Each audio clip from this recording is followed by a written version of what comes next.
It was one of those situations that, you know, a lot of people that grow up the way I grew up, they're forced to make that decision. You know, you come up, you don't have much. You see people who have everything. You know, I don't have money, but I want this new pair of Jordans, or I want this, or I want that, and you think, hey, I gotta find a way to get it. Coming up, all the people that I knew that had money, you know, they sold drugs, they robbed people. Those were the only people, you know, I didn't see any black engineers or black doctors in East Jackson. So I never knew that was, honestly, I didn't know that was a thing.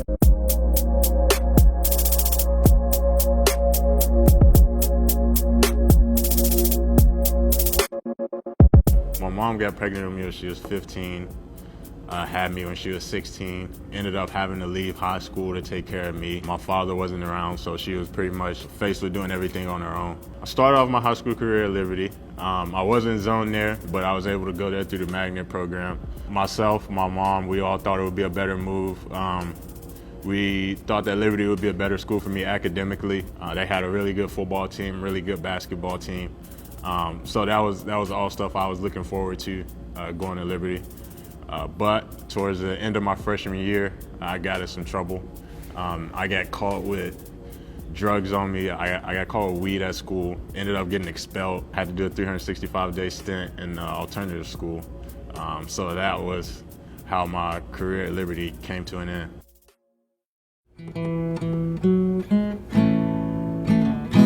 I came across Dre when he was in middle school. He was referred by Coach Hampton at that time. We was looking for 2 students to take to Atlanta Falcons game. We had tickets to go to Atlanta Falcons and the New Orleans Saints game, and we was gonna call it Good Name Award.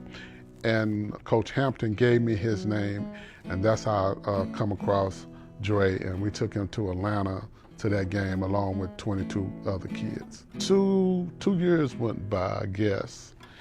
And so after that event, I was doing some work for the alternative school with Dr. Thacker. I would come and do some teaching with the kids and for respect and accountability, that sort of thing. I was walking through the hallways one day doing some stuff I probably shouldn't have been doing, saying some stuff I probably shouldn't have said. And he said, "You don't remember me, do you?"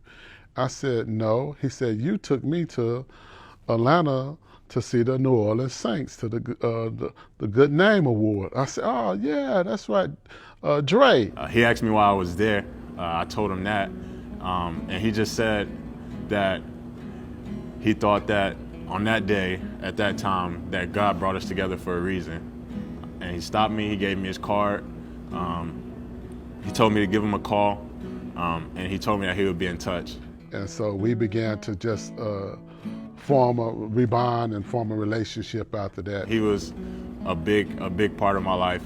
He was a big mentor. Since he was in alternative school, he could not go to ball games, but the principal at that time told me that I could bring him to ball games as long as he was with me, and we would attend the Liberty games and other sports events. He would pick me up, you know, when I didn't have anything to do. He would take me places, tell me that rough stuff that I needed to hear. But he was also always there to pick me up.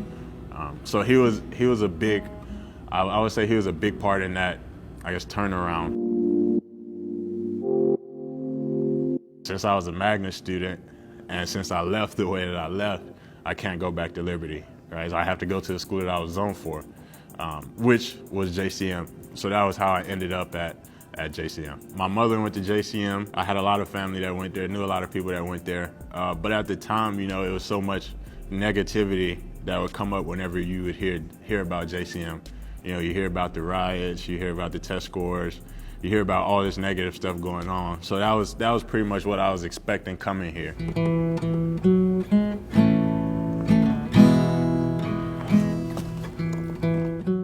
I was in Young Life when I was at JCM, so I got to play guitar in the Young Life band at the little meetings we would have every week. So it was always pretty much just a hobby.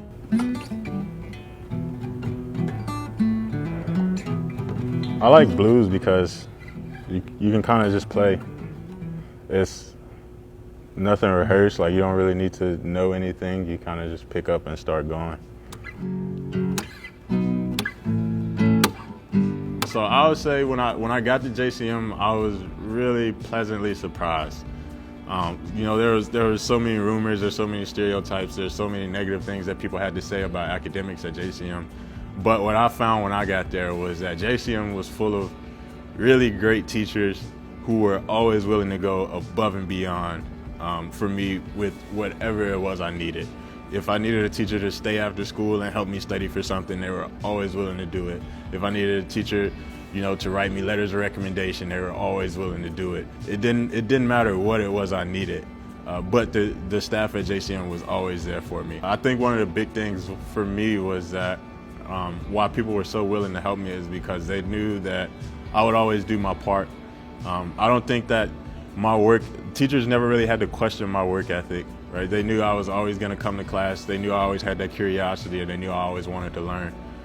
So when it came time where, you know, I needed that extra something to help me along, they were always willing to give it to me because they knew that I would do what I needed to do on my end.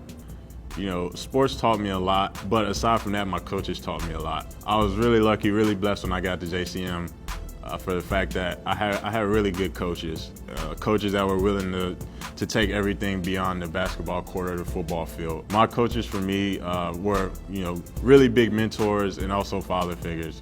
Right. When I first got there, the basketball coach was a man named Coach Woods, Justin Woods. I still talk to him to this day.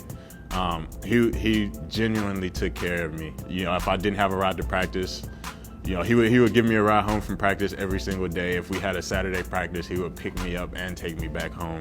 You know, he would invite me over to his house for dinner, all of those things. The same thing with the football coach, Coach Edwards. He was an Omega man. I ended up going down that same path. They were just always there for me. You know, they were there to teach me some of those lessons that I never got. Talk to me about those tough topics, all of those things. So the story with Navy, I think the coach from the Naval Academy, he was coming to see Des Macklin, and you know, they asked him, they were like, hey, you know, you think this guy might want to come here, or do you have anyone that, you know, you think might be Naval Academy material? And you know, as luck would have it, the administration knew who I was. They knew what kind of grades I had and all those things. So they ended up telling the coach, hey, you know, we got this guy named Dre, you know, you might want to talk to him. So they ended up pulling me up to the office, talked to the coach. He ended up seeing my highlights later on, and I ended up getting a scholarship offer from the Naval Academy. You know, you always have to keep in mind that when you come from this environment, a lot of people don't know it. I didn't know it, but there's more to life than this. There's more to life than East Jackson. There's more to life than Lincoln Courts, or you know, whatever it is that's going on over here, right? There's black doctors, there's black engineers, there's black astronauts. I know some. The world's a lot bigger than this, and kids just don't know it. So I would definitely tell them, man, just look for that good mentor, look for that good role model. If he's not right next to you, it doesn't hurt to go look. It doesn't hurt to pick up the phone and call someone, or even if you can't call someone, just look at people who've already done it, figure out what they did, and from there you can figure out what it is you need to do to put yourself in that same situation. I wanted it for Dre, but then he wanted it. That's why he succeeded, because he wants it. So they gotta want it. Do the best that you can do, and it's up to the kid to make the choice.